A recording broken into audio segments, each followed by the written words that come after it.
Goes without saying that's a disappointing end to the game and the season, especially after a really real good effort by us in the first half. Unfortunately, they kind of flipped the script on us in the second half, and some of the things that we have been deficient at appeared again. Things like third down, not finishing in the red zone, some penalties, obviously, whether they were questionable or not, they were still called, and so some of those things were obviously self-inflicted errors that cost us the game. As I said to the guys in the locker room, it certainly wasn't about heart or effort or passion or want to. Again, for us to be playing for nothing, essentially meaning the postseason, and for our guys to go out there and give the effort they gave is pretty remarkable. Right up to the end of the game, right up to the very, very last play of the season, our guys are fighting, scratching, clawing, and so that's a credit to them. But at the same time, if we don't get some of these things cleaned up, the results will continue to be the same, in the future. So that's unfortunate. We really wanted to try to get one here, obviously, with all the circumstances that took place this week. It would have been great to bring home a win back to New Orleans, to give everybody something to at least smile about for just a short term. But, again, I applaud our guys in terms of their work ethic, but unfortunately we weren't able to finish the job. So. What are your emotions right now potentially being your last game as head coach? I really haven't. That hasn't crept into my mind yet, Catherine. I'm emotional because I really wanted to get this win today to end the season on a positive note for everybody: the team, the organization, the city, the fan base. So I really haven't started to process all the all of that part of it yet. I think you guys have pretty figured out by now that I'm a see what you see is what you get kind of guy. So I'm going to be passionate about everything, and so I'm just still trying to absorb this game. I'm still upset about this result, and we'll take that. We'll start tomorrow, and we'll figure out what the plan is moving forward. So with that. You see anything that would happen with Foster Moreau? We did see it was right at the end of the game, but just like he left the field. Yeah, he's dealing with a knee injury. I do not know any of the details yet. That's just way too early. But I know he got a knee injury there in that last 2-minute drill.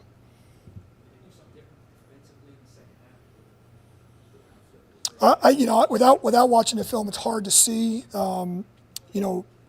For us, we did a good job in the first half of getting into third and manageables and converting and all that, and we didn't do that in the second half. We ended up 3 of 13 on the day, in third down, and you're not going to win a lot of games when you're 3 of 13 on third down, and so. I thought we did a much better job first and second. There was really an emphasis coming in. We didn't want to get into Todd and their defense. They do a great job with their pressure package on third and long. We did not want to be in third and long. That was not where we wanted to live, and so I thought we really were doing a good job there. We controlled the time of possession in the first half. That's why we took the ball to start the game. The game was playing out the way we wanted it to play out there in the first half. That we just couldn't get a mirror image in the second half. They went down, scored on the first drive, a couple penalties. We had a face mask. We had an illegal hit to the head. They had a long scramble.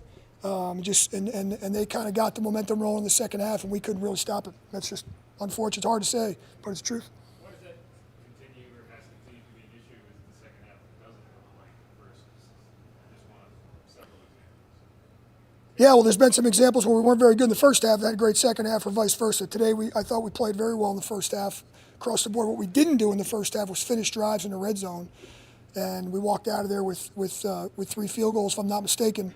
The good red zone drive was a great job before the half. I thought our guys really did a great job operating that.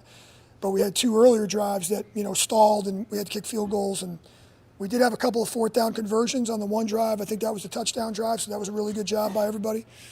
But unfortunately, yeah, I hear you. The playing the complete game, 4 quarters, is something that we have not done a good job of here, especially these final 3 weeks. Kind of along those lines, what do you make of the kind of splits with Spencer Rattler between his first and second half?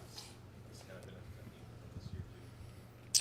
Yeah, I don't know. Again, without watching the film, it's hard for me to say to put it all on Spencer. I'm going to tell you, anybody puts the film on from the first half, they're going to see a guy that played really well, came out the gate, was delivering the ball, was on target. I know he missed a couple shots there in the second half that we had potentially some completions that we missed. You know, I hate to say it, but you're going to probably deal with that with most rookie quarterbacks with the peaks and the valleys. But man, if he could do what he did in the first half and continue that, as I've said all along, Luke, and with everybody and this guy, is if we can get rid of the negative plays, you know, that's going to be the big deal for us. So I didn't see a whole lot of negative plays. We just didn't have the production that we had in the first half offensively. On the MDS, the touchdown that they initially, what did you see on that play? Was it close? Did you consider challenge? I did consider challenging it. You know, I never saw a replay. They did not show it on the home screen board. Our guys upstairs that handle that stuff, they got the replay. They felt like it was never a catch, and never really had control. I saw, you know, they were talking about his arm got pinned initially early, so they thought it might have been a PI, but I have not seen the play yet. All I saw was the bang action, but from everybody that I was told upstairs that we wouldn't have won the challenge. So that's the information I got. How will you approach the next couple days, weeks? Not really know what's going to happen. Yeah, I mean, listen, we'll come in tomorrow. We'll have our final team meeting, and the guys will do all their exit stuff. And then, listen, I'll sit down with obviously with Mickey and Mrs. Benson and the front office. You know, they have to go through no matter what happens with me, they have to go through you know, the interview process, the NFL interview process. I know I'll be a part of that. But other than that, you know, I'll start, hopefully get a few days off and try to reflect on everything and kind of go from there. I'm hurting right now for the guys in the locker room. And you know, they're really emotional. That was one where, you know, there were some guys that aren't usually emotional post-game and you know, that affects me because I love those guys. I love that locker room. And those guys have been unbelievably supportive of me. And so that's just a huge personal thank you. I'm getting emotional now to the locker room because they've been unreal. What was that atmosphere like for you after the game? Obviously, you guys were disappointed after this one, but like having been around those guys for a lot of years now, and their head coach for the last couple of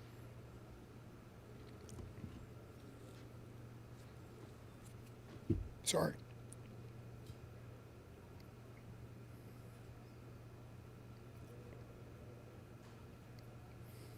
You know, at the end of every season, it's hard. Whenever you know it's the last game, the locker room always sucks. Unless you're the team that wins the Super Bowl, the last game sucks.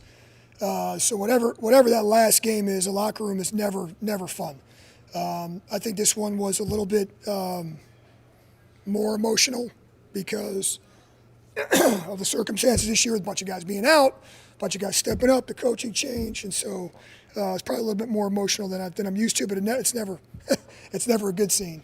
But you know, those guys, you know, I had a lot of guys say a lot of nice things to me, which I'll never forget. So, appreciate it, guys. Thanks.